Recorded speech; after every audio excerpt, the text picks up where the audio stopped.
Salam, selamat pagi. Ya, kita live sekarang ini. Ya, mungkin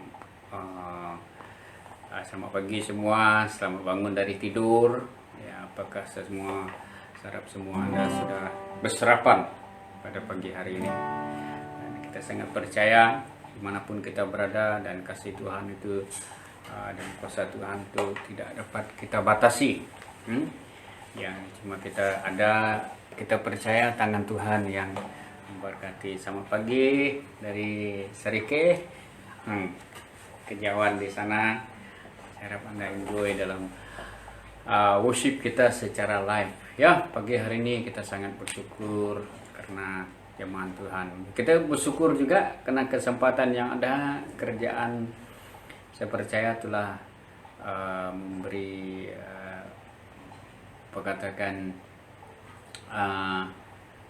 free gig, 1 gig per day. Saya rasa itu sudah cukup buat kita live streaming, untuk kita sama-sama melihat. Dimanapun kita berada, kita percaya dan Tuhan itu memberkati. Haleluya. Sebelum kita lanjut lagi, saya rindu kita bersama berdoa agar ada campur tangan Tuhan dalam hidup kita. Berdoa. Bapa, pada pagi hari ini kami datang kepadamu ya Tuhan. Kami mengandalkan kasih dan anugerah Tuhan yang tiasa bersama kami Bapa, dan Engkau Tuhan yang tiasa memberkati kami. Tuhan, kami secara live seperti mana langsung yang kami katakan juga pertolongan-Mu secara langsung dalam hidup kami. Terima kasih Tuhan, Engkau Tuhan yang luar biasa. Terpuji dan mulia nama-Mu Yesus Tuhan. Hari ini kami bersyukur. Haleluya. Baik, mungkin saya tidak dapat tahu Anda duduk ke berdiri kata pulang pada kalau Anda mau berdiri pun silakan.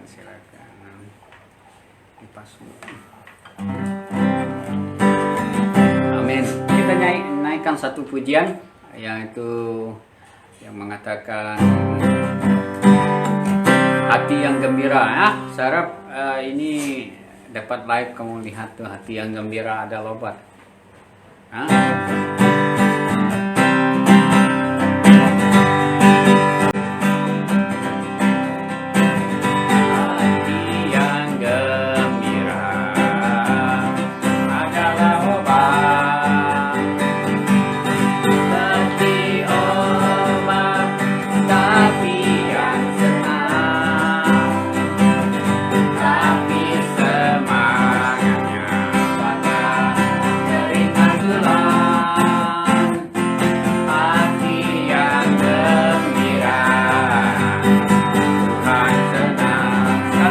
Nyatakan bersama. Hati yang gembira adalah obat, seperti obat, tapi yang senang, tapi semangatnya pada keringat tulang.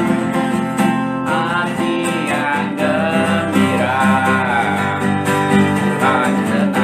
sekali lagi nyatakan, hati yang gembira adalah obat, seperti obat, tapi yang senang, tapi semangatnya pada keringat tulang. Hati yang gembira.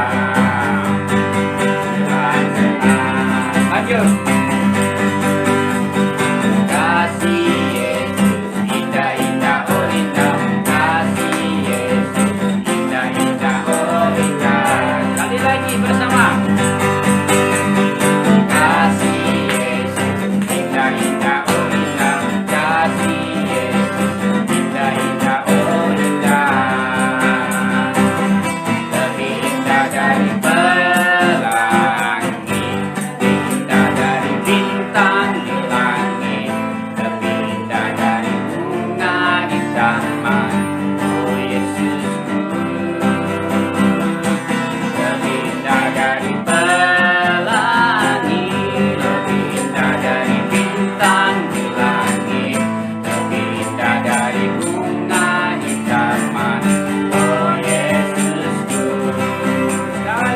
bersama. Kasih Yesus, indah indah oh indah, kasih Yesus, indah indah oh indah, lebih indah dari pelangi, lebih indah dari bintang di langit, lebih indah dari bunga di taman. Oh Yesusku, lebih indah dari pelangi, lebih indah dari bintang di langit, lebih indah dari bunga di taman. Oh Yesusku, sekali lagi.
sembah Kau Yesus, sembah Kau.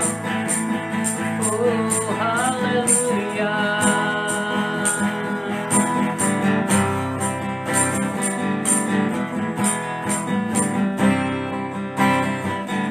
Mari saudara kita sembah Tuhan sekali lagi. Kita mengatakan di harapan Tuhan sebelum kita mendengar sabdanya Tuhan. Semua setiap pribadi kita, mari kita koreksi diri kita masing-masing di depan Allah kita ini.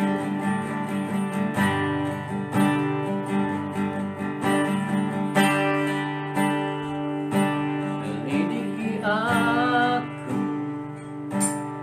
lihat hatiku, apakah ku sungguh mengasihimu Yesus, Kau yang Maha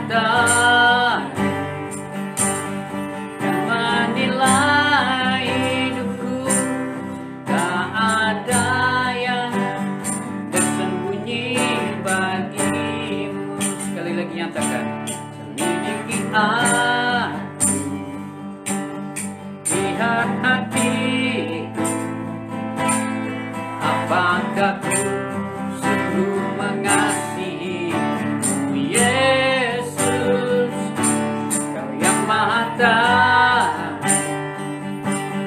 dan menilai hidupku, tak ada yang tersembunyi bagimu. Tak kulihat kebaikanmu yang tak pernah habis di hidupku. Berjuang sampai akhirnya Kau dapat dia, ku tetap setia. Kenaikan sekali lagi. Haleluya Tuhan. Di harapan ini Bapa tidak ada sesuatu yang tersembunyi. Di harapan Tuhan tidak ada sesuatu yang dapat kami sembunyikan dari hidup kami Bapa. Selidiki hati Tuhan, jika benar kami belum mengasihi tegur kami Bapa. Sebab Tuhan Kau berfirman dalam Matius 7:21-23, hanyalah kalian yang pelaku kejahatan yang tidak melakukan karena apa. Kami tidak mau hari itu terjadi Bapa. Hari ini Tuhan, kami mendapati Raja segala Raja dan Tuhan segala Tuhan, yaitu Yesus Kristus. Ampuni kami Bapa, ubah hidup kami Bapa. Selidiki aku, lihat hatiku,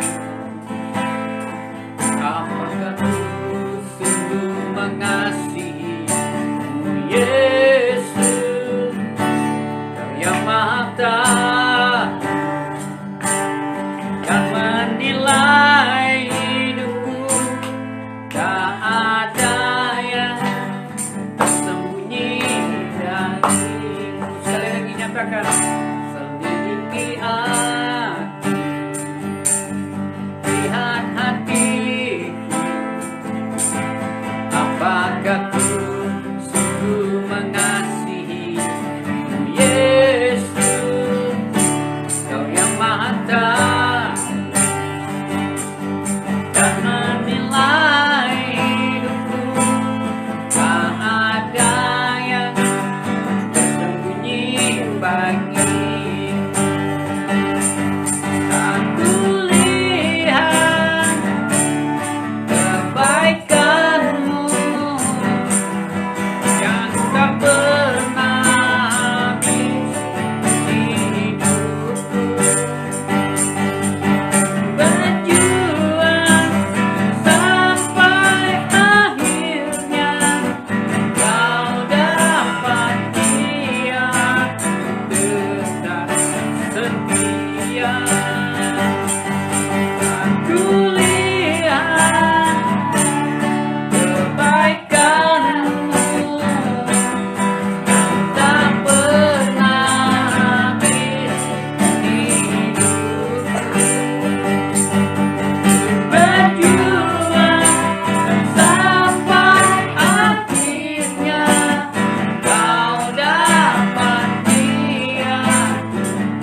raja segala raja. Haleluya. Bapa, sebelum kami mendengar sabdamu, biar kudus-Mu menyelidiki, mempersiapkan hati kami, setiap pribadi. Lindungi hamba-Mu di belakang salib-Mu ya Bapa. Sebab hamba tidak layak Tuhan menyampaikan sabda yang menciptakan segalanya, menyampaikan sabda yang menegur orang, menyampaikan sabda yang membentuk hati nurani manusia itu sendiri Tuhan. Itulah sabda Tuhan yang mengubah dunia Bapa. Ketika Engkau bersabda menjadikan dunia ini itu hanya kena firman, berfirmanlah Allah, berfirmanlah Yesus, maka hari itu akan terjadi. Itulah firman yang kami dengar pada pagi hari ini Bapa. Biar hamba direndahkan Roh Kudus-Mu yang berlimpahan Tuhan, yang memberkati setiap jemaat-Mu, yang mendengar Tuhan, baik di rumah dimanapun mereka berada. Tuhan, kuasa Roh Kudus-Mu yang Bapa yang tidak terbatas, itu Tuhan yang memberkati mereka. Terpuji dan mulia nama-Mu Bapa. Engkau Tuhan yang hidup. Haleluya. Di dalam nama Yesus kami percaya dan berdoa. Amin. Amin. Amin. Baik, sila ambil tempat duduk masing-masing. Kan? Baik, pagi hari ini saya rindu menceritakan hal ya yang ceritakan hal tentang peristiwa di Ziklang ya. Ini kisah yang terjadi dengan Raja Daud ya. Kita tahu Raja Daud ya, bahaya ketakutan apapun yang mencemaskan membuat kita kadang-kadang, saudara, saya percaya kita hilang pertimbangan ya. Hilang pertimbangan maksudnya kita tidak tahu mengatasi apa keputusan harus diputuskan. Dan hari ini kita belajar bersama tentang yang bersama bagaimana kita mengatasi keadaan itu, apa yang harus kita lakukan. Sepertinya situasi yang terjadi pada dewasa ini ataupun hari ini, dunia mengalami konflik yang tak payah saya hiburkan. Banyak teguran firman Tuhan mengatakan, hamba Tuhan jangan ceritakan tentang virus, tapi ceritakan lebih banyak tentang Yesus dan firman-Nya. Dan secara tak langsung, saudara, kalau kita lihat situasi keluarga kita sendiri pun secara pribadi kan, dalam kita berkumpul bersama nih pasti ada sedikit ketegangan ya. Seperti kata pepatah yang mengatakan, sedangkan lidah lagi tergigit kan, apa tak lagi ini yang dikatakan firman Tuhan, apa tak lagi dalam konteks kita yang family, mungkin ada engkau begini, engkau begitu ya. Apalagi dalam keadaan yang begitu lama ini kan, 1 bulan tidak keluar masuk.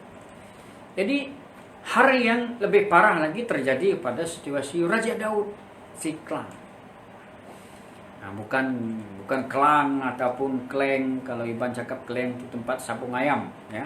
Ini Ziklang, sebuah tempat ya, di mana penempatan yang terpencil di pemerintahan Raja Alkis ya, dimana ketika itu peristiwa dan si Daud lari daripada anak dia Absalom ya, dia melarikan diri, jadi di sana dia tinggal bersama orang-orang pengikut dia. Begitu sedih kan kalau kita lihat cerita-cerita orang yang ternama, orang yang hebat di dalam Alkitab ini, saudara, mereka mengharungi banyak cobaan yang kalau kita tanya pribadi kita, mampukah saya kalau dikasih dia? Dan hari ini kita belajar melihat beberapa perkara yang tuntas harus kita ketengahkan dan kita amalkan dan coba kita latihkan untuk kita lakukan bersama ya, di dalam firman Tuhan ya. Apa yang terjadi kita baca dari ayat yang pertama, saudara ya. Kita baca, kita buka di dalam 1 Samuel pasal 30.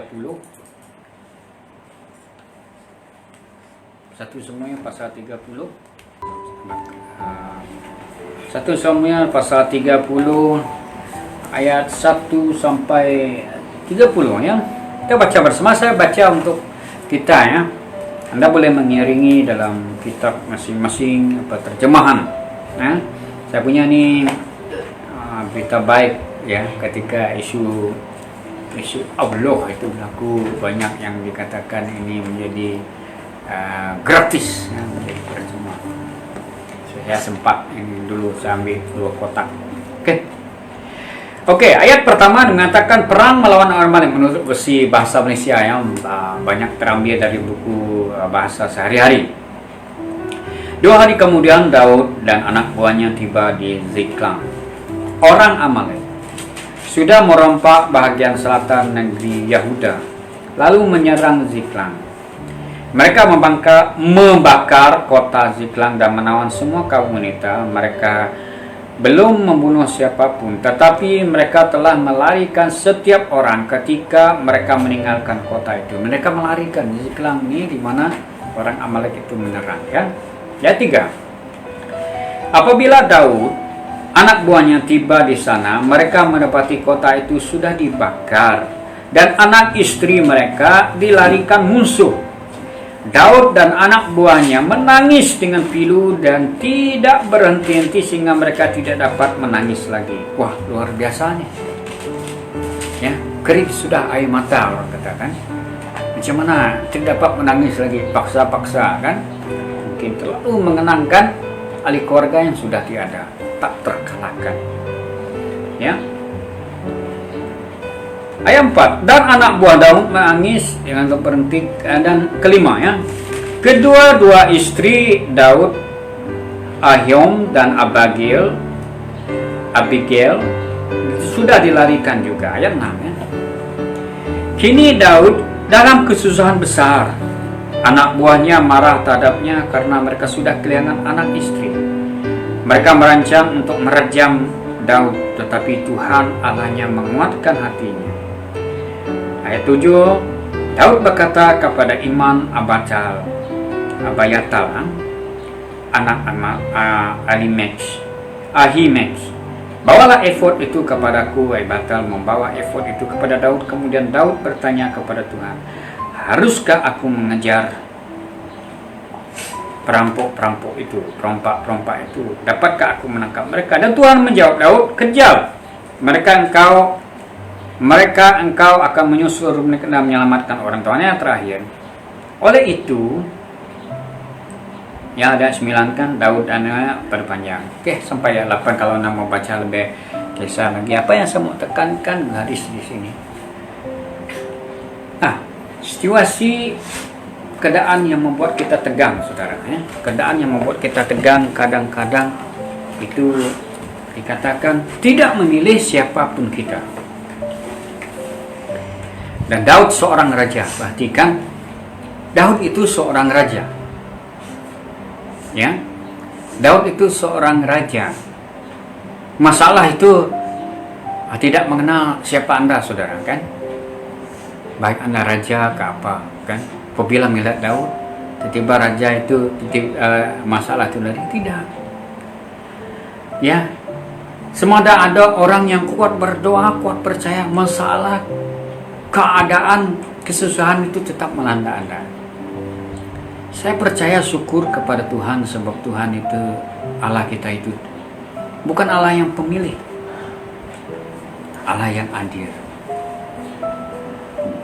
Orang yang percaya kepada Tuhan pasti musibah ada. Orang yang tidak percaya kepada Tuhan, musibah pun ada. Ya. Tapi bezanya, itulah sebab saya sangat bersyukur kepada Tuhan. Tuhan tidak menyanyikan mas perak langit selalu biru seperti kata nyanyian selalu, tetapi Tuhan berjanji, aku bersama kamu. Nah, ini menjadi nadi kekuatan kita, saudara. Yang kita lihat situasi peristiwa di Ziklag. Ya, kalau Anda lihat peristiwa terjadi itu. Jadi apa yang kita mau belajar hari ini, saudara? Ya, yang pertama kita harus melihat, mengenal pasti ayat 6 itu. Kita harus menemukan titik kekuatan di dalam kehidupan kita nih, saudara. Temukan titik kekuatan itu. Ya. Dalam apapun keadaan pasti ada timbul kekuatan. dan pasti ada timbul titik kelemahan juga kan ya. Tetapi dalam kelemahan pasti ada kekuatan, dan kita mencari yang positif kekuatan. Apa titik kekuatan dalam setiap masalah yang kita hadapi itu? Kalau tidak tahu, kita cari titik kelemahan dulu. Apa kelemahan? Pasti ya berlawanan dengan kekuatan. Seringkali yang berlawanan itu, saudara, yang negatif itu yang bertentangan dengan Tuhan. Nah, ayat 6 itu menceritakan begini. Ketika Daud, ya, saya baca ayat 6 sekali lagi. Dan Daud dalam kesusahan, dan berbagai terjemahan mengatakan seperti teman saya, dan tetapi Allahnya menguatkan hatinya. Ada terjemahan yang lain, tetapi Daud menguatkan hatinya. Dia sendiri decide untuk menguatkan hatinya kepada Tuhan, saudara. Bayangkan situasi yang melanda dalam hidup kita, saudara. Daud punya pilihan. Mempersalahkan Tuhan bulat-bulat pun boleh. Dia raja, saudara. Ya. Siapa yang berani menentang, siapa yang berani melawan? Sama-sama tegang, kan? Ya, apalagi sokongan daripada anak buahnya kata, kamulah, ma ini rejam sampai apa lagi dia dikatakan mau direjam dengan batu. Kamulah, ini Daud yang punya masalah. Pokok pangkarnya Daud. Tapi Allah menguatkan hatinya dan Daud respon. Dia menguatkan hati dia kembali kepada Tuhan. Itu titik kekuatan di dalam hidup kita, saudara. Ya, kita harus temukan titik. Ingat, saudara, Tuhan itu sentiasa menunggu keputusan dari kita. Tuhan itu sentiasa menanti respon daripada kita. Ya, itu kebaikan Tuhan. Dia tunggu respon bagaimana, apa yang mau. Bila kita bertindak, Tuhan itu tetap menunggu kita, saudara. Yang tidak ada Allah. Kalau dia punya Allah seperti pengertian lain, dia Allah yang esa, yang tak boleh disentuh, tak boleh dipikirkan. Tetapi Allah kita, Tuhan Yesus, tunggu. Apabila kita memilih dia respon. Apabila kita respon dengan benar seperti Daud itu menemukan titik kekuatan dia respon dengan benar, niscaya dia kembali. Hanya karena anak istri, masalah besar hilang, putus asa. So, apakah keputusasaan itu penyelesaian masalah? Kalau udah putus asa, anak istri dia bukan dibunuh, tahu? Tapi diculik, ditawan saja. Putus asa. Nah, kalau dia putus asa, dia tidak menemukan kembali keluarga. Bahkan keluarga pengikutnya mereka tidak menemukan kembali. Sebab itu keputusasaan bukan penyelesaian masalah. Tetapi kalau kita menguatkan hati kita, Daud menguatkan hati dia. Seperti mana nyanyian dalam Mazmur 23, Tuhan adalah gembalaku, takkan kekurangan aku. Dia membandingkan aku di laut. Yang kita mengalami Tuhan sekian lama.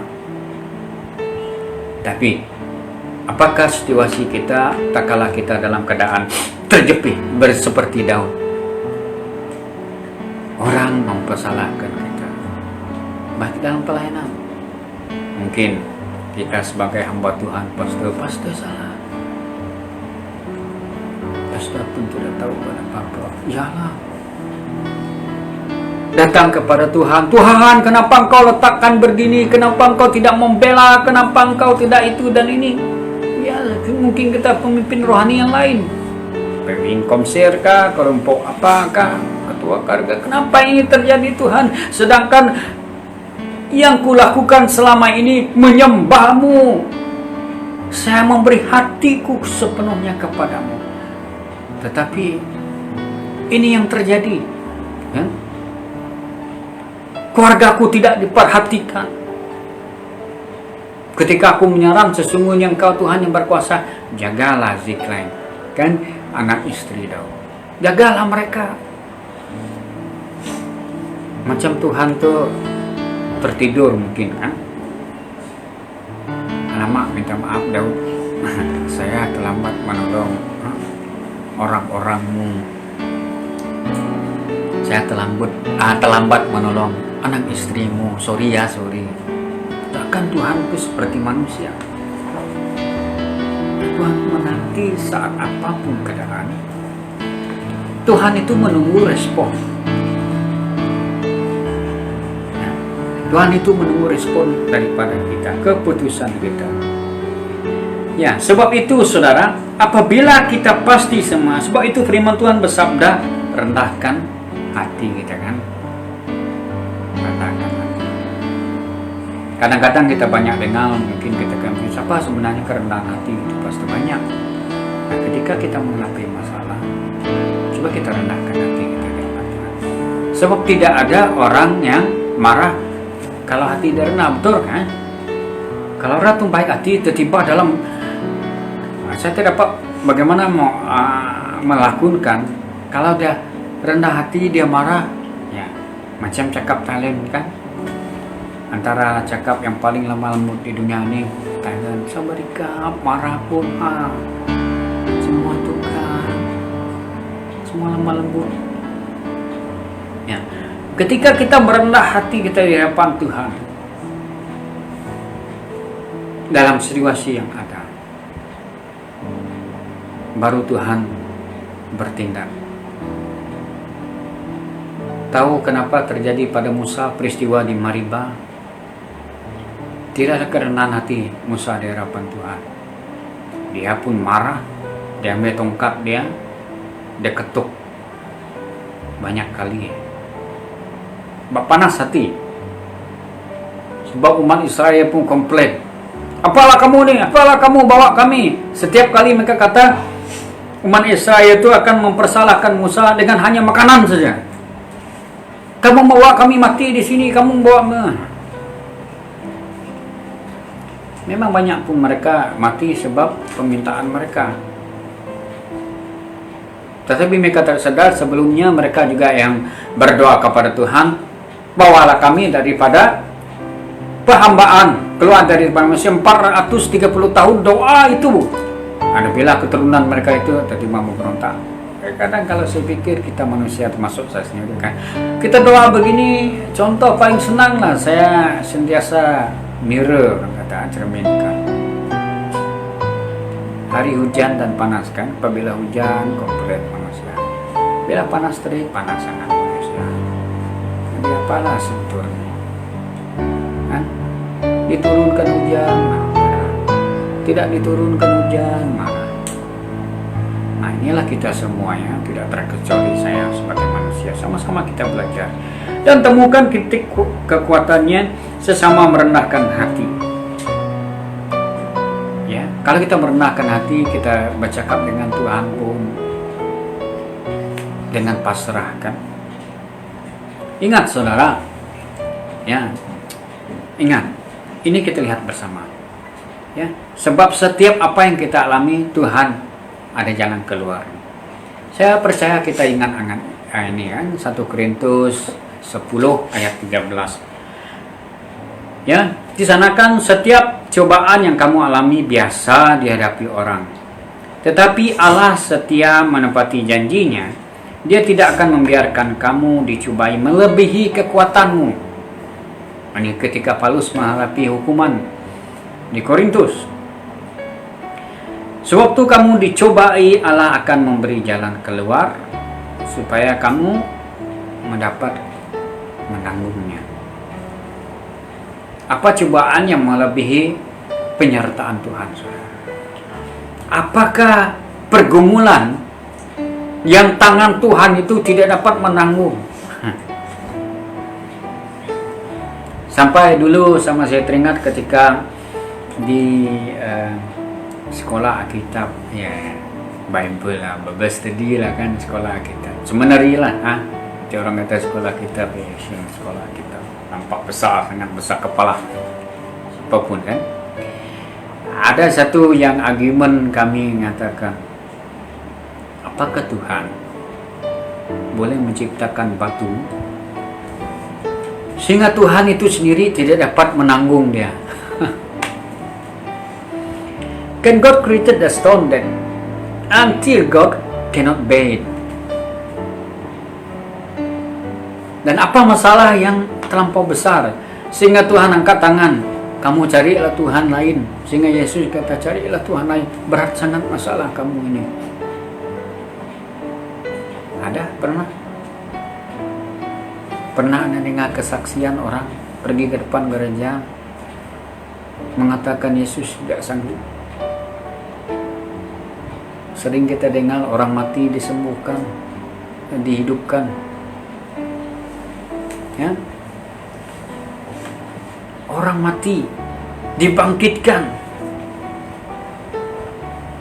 Banyak kita dengar kesaksian orang pergi neraka dan Yesus menangis. Apa kesaksian yang luar biasa sehingga Yesus tak tertanggung, saudara. Sebenarnya situasi Daud kembali saya mau ceritakan, terjepit dia, saudara. Jadi menguatkan hati. Itu titik kekuatan kita, saudara. Titik kekuatan kita apabila kita teringat Tuhan. Rendahkan hati kita ke hadapan Tuhan. Ya, semua tidak kecuali Daud bergaul. Maka saudara rendahkan hati untuk kita kembali kepada Tuhan. Nah, cabaran buat kita semua begini, saudara. Ada satu statement yang kadang-kadang saya terpikir, apakah saya gagal menjawab ini? How low believer can go? How low believer can go? Or how high believer can go? Kalau situasi begini, sebagai orang percaya, apakah kita menghujat Tuhan? Ya, saya sering. Kadang-kadang saya rasa bersalah. Ingat saudara, bukan untuk mengambil kesempatan, tapi harus kembali kepada Tuhan. Itu yang penting, kembali. Daud pun pernah marah kepada Tuhan. Ketika Tuhan marah kepada Uzza, kan, ketika mereka membawa tabut perjanjian. Peranan Uzza itu baik. Tabut itu mau jatuh, lalu diangkat, apa masalah dia? Tapi Tuhan on the spot strike dia, pakai kilat. Orang katakan die on the spot. Kejam kan? Daud pun marah kepada Tuhan. Akhirnya dia kembali, dia sadar dia yang salah sebenarnya. Dan kita pun melakukan hal. Saya rasa banyak Anda sudah mendengar penjelasan saya tentang apa yang harus dilakukan ketika kita membawa tabut perjanjian. How long believer can go? Serendah mana kita boleh pergi, ataupun setinggi mana kita orang percaya boleh di hadapan Tuhan. Ingat, yang pertama itu temukan titik kekuatan kita, saudara. Temukan, semua kita dapat ada titik kekuatan. Dalam kelemahan apapun pasti ada. Datang kepada Tuhan, merendahkan diri. Next, kita lihat saudara ini. Katakan bersama. Ya, tidak dengar dari lain tuh. Apa dia kata? Ya, hanya satu jalan. There's only one way. Ya, only one. Bukan satu Malaysia, satu Israel, satu jalan. Ya, bosku selalu bilang satu. Ya, satu jalan saja. Ya. Kenapa saya katakan satu jalan? Sejauh mana manusia itu bertahan tanpa Tuhan? Begitu dia. Sejauh mana manusia itu mampu bertahan tanpa Tuhan? Ya. Sejauh mana manusia itu bertahan tanpa Tuhan?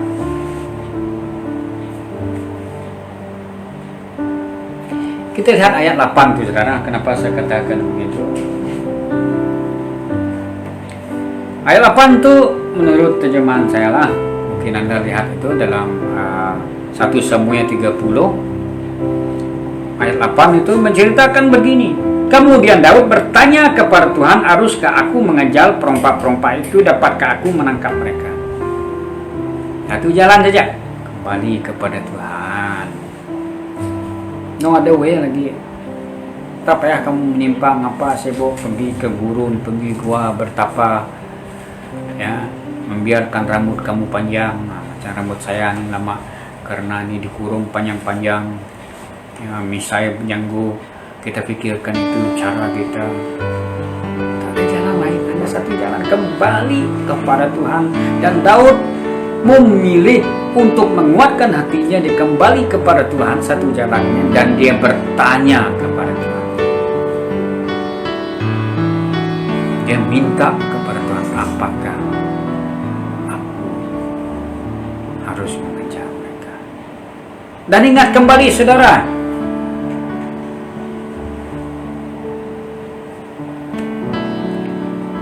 ketika dia meminta kepada Tuhan, dia minta kepada Tuhan perkara ke depan, the next, what I should do next. Kan? Dia tidak bergumul dalam masalah sudah terjadi. Tuhan, kenapa ini terjadi? Datang kepada Tuhan, kenapa engkau begitu ini? Tidak, dia tidak mau hidup dalam ini. Sebab Daud kita lihat dia tidak mau hidup. Sebab dia tidak mau hidup, apa dikatakan? Sebab Daud tidak mau hidup hari yang semalam. Ya. Daud tidak mau hidup yesterday. Dia tidak mau hidup yang semalam, tetapi dia mau hidup in present. Kenapa kita sentiasa mempertanyakan, kenapa Tuhan, kenapa? Sebab itu saya sering menunggu, jangan kenapa, tetapi how I solve this situation. Sebab itu dia minta, apakah aku boleh pergi? Dia mempertanyakan Tuhan, bagaimana Tuhan menjawab, apakah aku boleh mengejar mereka? Bukan bertanya, bagaimana saya? Kenapa saya mengejar mereka? Ya, kan suatu perkataan yang sangat aneh kan. Tuhan, kenapa saya kejar mereka? Siapa punya jawaban? Tuhan punya jawaban, tapi bagaimana? Bagaimana Tuhan menjawab? Tetapi Daud bertanya, apakah aku boleh mengejar mereka, Tuhan? Di sini dengan rendah hati Daud memberi pertanggungjawaban yang luar biasa kepada kepada Tuhan. Bagaimana Tuhan merespon? Dia menyerahkan semuanya kepada Tuhan. Ya, apapun kita lakukan, ya macam pandemik hari ini, situasi kita pada hari ini, ini yang kita alami saudara. Ya, saya sarankan jangan kita bertanya lagi, Tuhan, kenapa virus ini terjadi, kenapa? Let us come live in present. Tuhan, bagaimana saya dan keluarga saya menghadapi apakah cara? So Tuhan memberi kita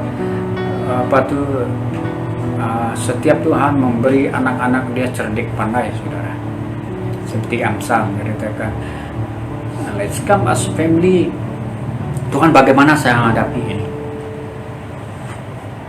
Jangan kita bertanya, Tuhan, kenapakah kau tertidur? Kenapakah engkau mengizinkan? Kenapa? Oh, come on.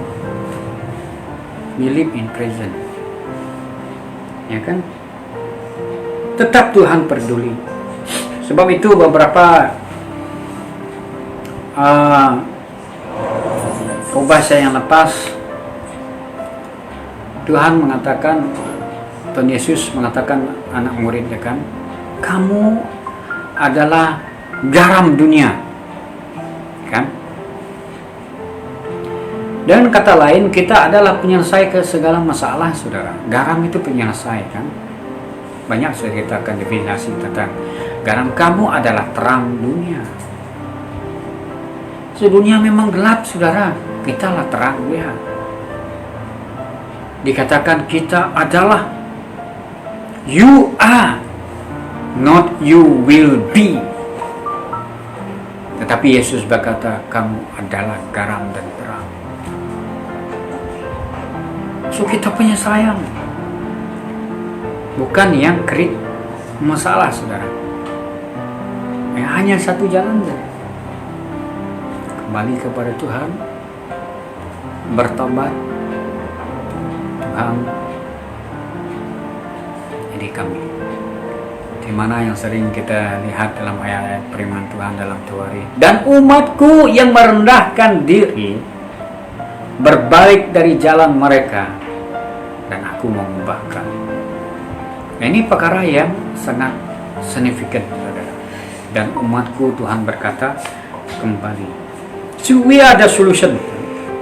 Pastinya Tuhan tetap peduli, dan apapun Dia peduli. Bagaimana saya katakan Tuhan peduli? Sebab mata Tuhan tidak pernah terlelap mematikan kehidupan kita, dan mata Tuhan tuh tak pernah jauh. Remember again, only one solution. Come back. Ya. Orang kata metanoia, perkataan itu balik, kembali, bertobat, metanoia. Ya. Tidak ada jalan lain, kembali kepada Tuhan. Tuhan, ini saya. Kenapa saya katakan kembali? Siapa yang menciptakan manusia? Cukuplah itu. Kembali saja, kan? Macam kita, kalau kita rusak, pergi mekanik, badan sakit jumpa dokter. Ya, kita pastinya tidak akan memilih tempat salah bertanya, kan? Takkan kita pergi workshop kedai mekanik, pergi order mie kampua. Ya, bagi yang jauh tuh mie kampua lah. Kampua sebab dia sibu kan, kampua lah. Kasih kamu meliau sikit dengan kampua sibu, oh the best. Mie kampua, ayo. Itu mekanik macam mana mau jawab? Mau makan sepana kah? Kembali kepada Tuhan. Jangan bergantung pada cara pikir kita, apa kita. Banyak kadang saya pun pikir begini kita buat, secara hikmat Tuhan begini buat. Hanya satu jalan. Raja Daud bertanya, apakah aku harus mengejar mereka? Dalam Yakobus juga menegur kita, saudara. Kan? Libatkan Tuhan dalam segala hal. Kita harus mengatakan, jika Tuhan itu mengatakan aku begini, dan Tuhan itu sentiasa bersama. Itu mau dikatakan bersama. Yang ketiga, yaitu satu keputusan.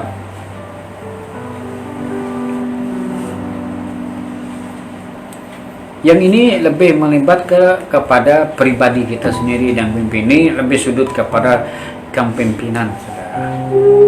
Kembali kita pada ayat 6, saudara. Ayat 6 itu dikatakan hal begini.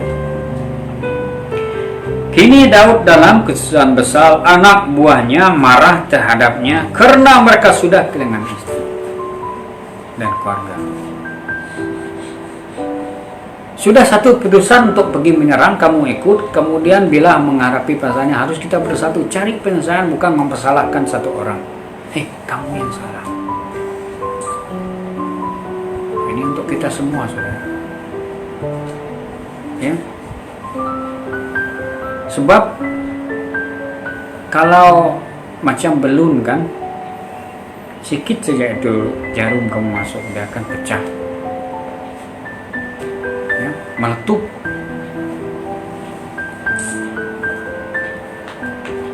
Kadang kalau kita hadapi situasi begini, jangan mempersalahkan lain. Kamulah, karena dialah, karena inilah. Tidak. Kita harus sepakat mendukung antara satu sama lain, saudara. Jangan menyalahkan Daud. Nah, sini kita belajar, kita harus mendukung pemimpin. Kita harus mendukung siapa? Ya. Sebab saya teringat ada satu yang kita belajar dalam ESC, Excellent Seven Camp. Yang ini baru, kan? Kesalahan satu orang, satu angkatan kena, ya, cepat. Di situ mencoba kita ada manusia yang jaim. Yang lama tak dengar ini kan. Jaim maksudnya jaga image. Saya seorang pastor, saya pemimpin gereja. Saya takut bersalah, pastikan semua tepat waktu, tepat ini, tepat itu, tepat ini. Itu satu orang kalah kena semua, rasa tidak adil. Karena terima hakikat lah saudara kan. Semua orang mengatakan begini. Tidak ada manusia yang sempurna. Nah, kalau tidak ada yang sempurna, bagaimana setiap manusia bersalah, kan? So, kenapa kita mau hukum satu orang itu dengan kamu jelek, kamu goblok, kamu belok, apapun kita mau katakan pada dia, ya? Sebab apa? Ya? Sebab kita mau mengatakan kenapa kita mau katakan kepada dia yang mengatakan harap begitu, ya. Makanya saudara, kalau kita lihat perkara sebegini, harus kita menemukan kembali kekuatan kita di hadapan Tuhan, ya. Sebab tidak akan kita temukan di luar Tuhan itu perkara yang tidak baik, tapi di dalam Tuhan kita temukan penyelesaian dia yang luar biasa.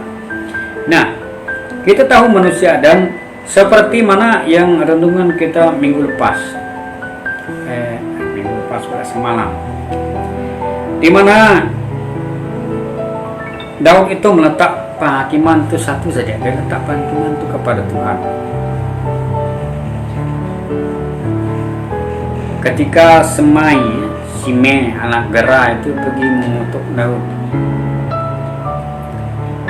anak buah dia, tentara Daud ingin membunuh. Daud kata, apa urusan keluargamu dengan keluarga? Kalau Tuhan sudah berkehendak utuklah Daud, biar aja. Bila saya lihat hati seorang raja yang luar biasa ini, saudara. Dia seorang pahlawan. Bukan dia tidak boleh membela diri dia. Tanpa askar dia pun dia boleh membela orang yang menjahat mengutuk dia. Daud kata, mungkin ini Tuhan katakan dia mau untuk ya, ini menyadarkan kita betapa rendahnya manusia itu di hadapan Tuhan sebenarnya. Tapi Tuhan tetap menangkan. Ya. Kita diciptakan daripada debu, tapi dikasihi Tuhan dengan sungguh luar biasa. Malaikat pun jeles, iblis pun jeles, sebab kita ditebus oleh Tuhan sendiri. Luar biasa. So, harus kita guna peluang, kita kembali kepada Tuhan, gunakan keadaan yang ada. Kita harus kembali kepada Tuhan, kita angkat, ya. Dia meletakkan hakiman. Jadi apa yang harus kita putuskan? Kita putuskan bersama, ya, gagar bersama, bangkit bersama, selesai bersama. Nah, kalau kita lihat situasi Daud ketika itu, anak buah dia semua mempersalahkan. Mereka tidak menemukan. Jadi kalau kita sudah belajar dalam situasi ini, mari kita semua belajar. Kalau kita temukan pemimpin kita jatuh ataupun tidak berdaya menanggung, mari bantu dia, saudara. Mari kita berdoa, tanya Tuhan, berita apa masalahmu. Ya, itu mungkin menguatkan. Ini tidak, kamu salah. Tak payah kamu tanya dia kalau dia bersalah.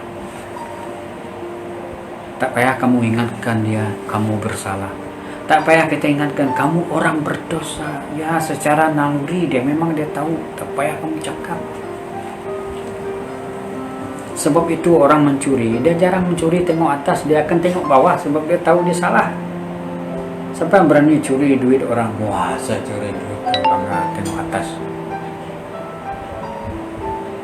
Takkan. Hati nurani, dia sadar kalau dia berbuat salah. Yang kita perlukan dukung saudara kembali kepada Tuhan. Seperti Daud, dia kembali mencari Tuhan. Dan dia bertanya, Tuhan, apakah saya boleh mengejar mereka? Tuhan kata, boleh, saya serahkan kepadamu. Di dalam perjalanan dia mengejar, menyelamatkan anak istrinya, banyak peristiwa yang itu menarik kalau kita lihat satu persatu, saudara. Ketika dia buat satu keputusan, yang saya ingin katakan di sini, kalau kita buat satu keputusan untuk mendirikan gereja, suruh jemaat bersatu. Dimanapun Anda berada, bersatu dalam keluarga Anda, jatuh banyak, mari kita bersatu membangun. Seperti Daud, dia kembali kepada Tuhan. Dia setelah dia kembali kepada Tuhan, satu angkatan itu dimenangkan. Senang saja kan? Kadang-kadang Tuhan melatih kita, menegur kita. Itu karena kadang-kadang kita buat salah. Dan kita kembali kepada Tuhan atas apa? Kesalahan kita. Ya. Seperti dalam Wahyu, barang siapa yang kukasih akan kuhajar. Kalau kamu dikasih Tuhan, akan diajar Tuhan. Situasi hari ini, Tuhan mengajar kita sebab dia mengasihi. Supaya kita tahu siapa yang lebih berkuasa, berus ke Tuhan. Kembali kepada Tuhan. Kembali. Ya. Sumber kesembuhan itu kepada Tuhan. Mungkin selama ini kita tersedar bahwa segala-galanya Tuhan yang kendalikan, kita tidak tahu. Mungkin terjemahan orang ini peluang yang ada untuk orang datang kepada Tuhan, kita boleh terjemahkan. Ya, berapa hari lepas saya terima ada satu call mengatakan, dan dia bersaksi untuk ibu dia, apakah kamu bersedia untuk kamu dibaptiskan? Dia kata, ibu dia sudah tua tapi belum dibaptiskan. Ketika ibu dia melihat situasi hari ini, dia kata tegang, mungkin, oh ya, kalau selepas ini boleh dibaptiskan. Wah, ini sangat besar. Belum kita bersaksi. Ya. Mungkin selama ini, ya, keputusan kita itu katakan, I'm okay at all. Ya. I'm okay at all. Saya akan okay dalam segala hal karena uang kita banyak. Sekarang pun kamu banyak uang, kamu terbang mana? Ya, kamu mau terbang mana? Tak boleh. Makanya kita kembali kepada Tuhan. Kita lihat perkara-perkara ini. Yang pertama itu, temukan titik kekuatan kita, saudara. Ya, temukan titik kekuatan kita. Yang kedua, hanya ada satu jalan. Itu bertobat kembali kepada Tuhan. Penyelesaian segala masalah hanya satu. Kembali kepada Tuhan. Dan selesaikan itu. Ketiga itu satu keputusan. As a family. One family full, one member family full. Mari bangun, kita angkat bersama. Jangan katakan, kau punya salah, kau tanggung. Tidak. Kenal pasti ketika Yesus memberi perumpamaan kepada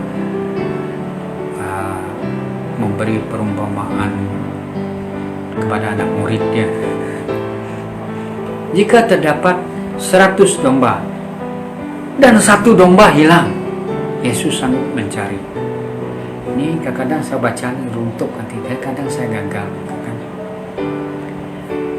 Apakah tidak penting 99 domba ini nanti kan? Kalau dari segi penghasilan susu, penghasilan dari segi bulu dia untuk dibuat curtain semua. Itu lebih banyak daripada yang dihasil oleh satu ini. Tetapi Yesus kata, aku tetap mencari yang satu orang. Sangat dahsyat kasih Tuhan. Itu juga kita saling mendoakan. Kita tidak mampu. Memang kita tidak mampu sebab manusia kan. Hanya kita kembali kepada Tuhan. Seperti Raja Daud buat. Titik kekuatannya, dia bertanya. Dia minta. Pertunjuk Tuhan. Apakah saya mengajarkan? Am I can chase them? God. Wah. Ini doa. Kalau kita tidak tahu, kalau kita datang kepada Tuhan, pastor, macam mana datang kepada Tuhan? Berdoalah kan, senang kan? Macam Daud dia berdoa, dia bawa effort. Nah, hari ini tak payah seperti tradisi dulu, lagi senang. Dulu kan tak ada effort, tak ada tumin, itu semua tak boleh berdoa. Hanya kita jumpa imam, doa untuk saya. Tapi hari ini Wahyu itu mengatakan imam dan kepala semua imam itu Yesus Kristus. Nah, boleh berdoa, kita boleh berdoa di rumah, terus direct pergi surga. Oh, ini yang mantap. Gunakan peluang yang ada. Ya, tanpa menggunakan effort apapun yang seperti mana dalam zaman dulu kan payah sangat kan. Nah, bayangkan kita di sini membawa effort barang-barang Israel tidak boleh. Oh Tuhan, sangat jauhlah Engkau dari hati hidup kami. Kan siksa betul. Tapi Yesus kasih shortcut itu, everything is done di kayu salib. Dan ini menerjemahkan untuk kita saudara, bagaimana kita dalam keadaan terdesak seperti Daud. Banyak peristiwa yang terkandung dan Daud pulihkan pribadi dia sendiri. Sebab ketika dia menyerang bagi berperang, dia tidak minta petunjuk Tuhan. Diserang dengan kekuatan, tapi Ziklag tidak dia jaga. Kalau Tuhan bagi petunjuk, Tuhan akan berkata jangan. Ingat Ziklag, dan Tuhan juga tahu rancangan penjahat. Tuhan semua menghubungi kalau dia berfirman menghubungi semua itu pro and kontra. Dia tidak berfirman kamu pergi serang. Tiba kalau alamak, sorry, maaf Daud, salah saya tadi. Tuhan tidak seperti manusia. Kalau Tuhan memberi kemenangan, dia kata janganlah. Tapi Daud tidak, dia pergi sendiri, lepas itu kalah. Baru dia kembali kepada Tuhan, apakah saya boleh menyerang? Nah, ingat saudara, titik ini, dan Tuhan tidak pernah meninggalkan dia, sungguh pun dia buat salah, dan Tuhan tidak merajuk seperti saya. Baru kamu tahu, kamu tak tanya saya, sekarang kau rasa sendiri, rasa dulu seketika. Tidak, on the spot juga Tuhan mengatakan boleh. Begitu akrabnya Daud dengan Tuhan. Apakah kita seakrab Daud dengan Tuhan? Apakah kita semua akrab dengan Tuhan? Tak kala manusia itu sering marah pada Tuhan, Tuhan diam. Ya. Jadi itu mengingatkan semua kita di mana kita berada, saudara, bahwa peristiwa di Ziklag ini adalah satu peristiwa yang mendewasa kita semua. Ya. Titik kekuatan kita kepada Tuhan hanya satu jalan, itu bertobat kembali, dan itu untuk mengajar kita live in community, dan satu keluarga Allah. Amin, haleluya. Saya percaya sudah itu, mari kita berdoa. Bapa, kami bersyukur buat firman-Mu yang mengajar kami. Bapa, hamba percaya bagi setiap kami yang mendengar secara live streaming dimanapun kami berada, biarlah tangan Tuhan yang menguatkan kami, terutama sekali kami dalam kondisi karantin di rumah. Dan hamba percaya juga Tuhan campur tangan Allah yang luar biasa itu membebaskan kami dari rasa terperuk, tetapi kami memiliki persatuan yang lebih mendalam dengan Roh Kudus. Seperti mana Daud ya Bapak, dia kembali kepada Tuhan. Buat temukan ada satu jalan yang hebat, yaitu dia temukan hanya di dalam Yesus. Dan kami juga temukan hanya di dalam Yesus penyelesai segala kamu. Kami adalah garam dunia, sebab Yesus mengatakan itu bukan manusia yang memilih untuk menjadi garam dan terang, tetapi firman Tuhan semesta alam itu Yesus Kristus mengatakan kami, we are the solution of the world, we are the light of the world. Kami menyelesaikan masalah. Berkati urapi kami sebagai suami, kami sebagai istri, kami sebagai anak dan keluarga besar di dalam Tuhan dimanapun kami berada, dan juga kelompok-kelompok yang lain. Tuhan, Engkau berkuasa, Tuhan Engkau melihat, dan Engkau bersama kami Bapa. Kami juga berdoa bagi pandemi, juga kami berdoa bagi persediaan kami menghadapi ekonomi yang akan datang. Tuhan melanda kami Bapa, Engkaulah segalanya bagi kami. Engkau segalanya bagi kami. Sungguh pun secara manusia kami rasa risau takut, tetapi kami memiliki Allah yang luar biasa yang mengatasi segala masalah ekonomi yang melanda nanti Bapak. Biar kami sadar Bapak, dalam keadaan terjepit ketika masalah ekonomi datang, kami mencari Tuhan dengan lebih sungguh, sebab Allah yang penyelesai segalanya Tuhan. Dunia ini Engkau ciptakan, biar kami menemukan penyelesaiannya melalui Tuhan. Bapa, Engkau berkati kami.